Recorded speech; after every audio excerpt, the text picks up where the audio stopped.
కాంగ్రెస్ మద్దతుతో సిపిఐ గెలిచింది. కానీ డైరెక్ట్ గా తెలుగుదేశం ఎప్పుడు గెలవాలి, అయితే కాంగ్రెస్ లేకపోతే సిపిఐ.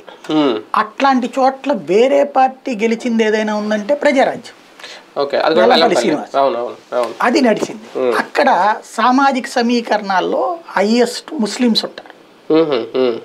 ముస్లిం కంటే ఎక్కువ నగరాలు,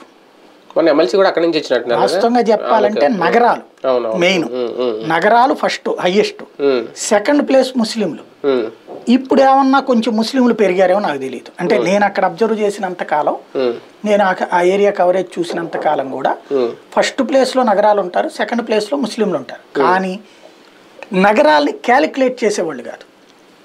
టోటల్ గా చూస్తే ఏ డిప్యూటీ మేయరు అడప రాములు గారికి ఎవరికో డిప్యూటీ మేయర్ ఇచ్చారు, అదే చాలా గొప్ప అన్నారు అప్పుడు నగరాలకి.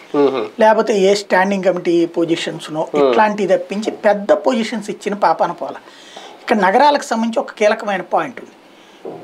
ఆంధ్రప్రదేశ్ మొత్తం మీద ఉత్తరాంధ్రలో నగరాలు ఎక్కువ ఉంటారు.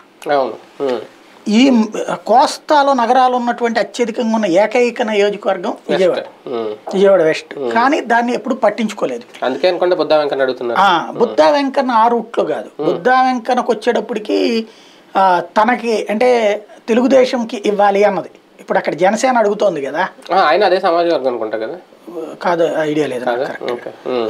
నగరాలు అయితే నగరాలే అయ్యి ఉండొచ్చు, సంపర్రామబాబు వీళ్ళందరూ ఒకటే కదా. ఇక్కడ నిన్న వెల్లంపల్లి శ్రీనివాస్ భాగ్యలక్ష్మిని పట్టుకొచ్చారంటే అర్థం ఏంటి, ఆమెను ఏమన్నా దించుతారా? ఎందుకంటే